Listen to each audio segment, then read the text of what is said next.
සුබ දවසක් වේවා කියලා පිළිගන්නවා හර්ෂණ ටෙක් YouTube channel එකට. අද මම කතා කරන්නේ කොහොමද දිග URL එකක් එහෙම නැත්නම් website address එකක් short එකක් කරගන්නේ කියලා.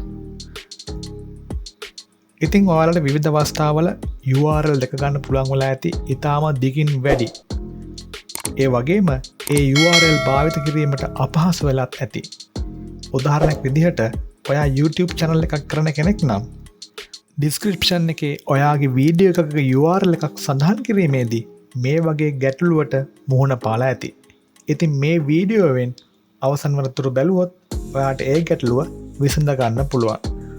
වීඩියෝට ගිහින්ම අපි බලමු කොහොමද මේ ගැටලුව විසඳගන්නේ කියලා.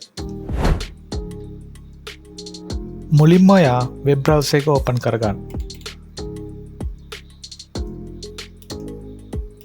ඊළඟට URL short කියලා ටයිප් කරන්න.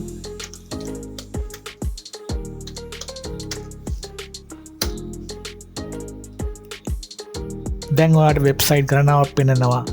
ඒකේ පහළට ඇවිත් URL short link me කියන වෙබ්සයිට් එක ක්ලික් කරා.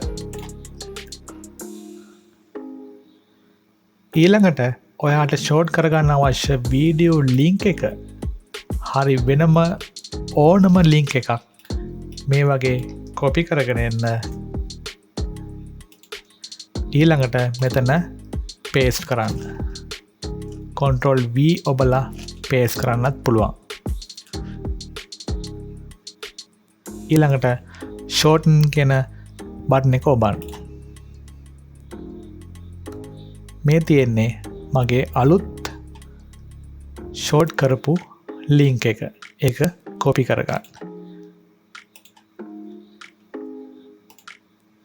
දැන් මේ ලින්ක් එක හරිද බලන්න වාට පුළුවන් වගේ වෙබ් බ්‍රවුසර් එකේ ටැබ් එකක් ඕපන් කරලා මෙන්න මෙතන Ctrl V ඔබලා ඒක පේස්ට් කරලා එන්ටර් කරන්න. හරි. එහෙමනම් සුබ දවසක් වේවා කියලා මෙන්න මේ වගේ මගේ වීඩියෝ එකට ලින්ක් එකෙන් යන්න පුළුවන් වෙනවා. එහෙමනම් ඔයාට මේ වීඩියෝ වැදගත් වුණා නම් තවත් කෙනෙකුට දැනගන්න ෂෙයා කරන්න. ඒ වගේම අපිව තවම සබස්ක්‍රයිබ් කරලා නැත්නම් දැන්ව සබස්ක්‍රයිබ් කරන්න කියලා ඉල්ලනවා. යලිත් වීඩියෝකින් හමු වෙමු. සුබ දවසක්.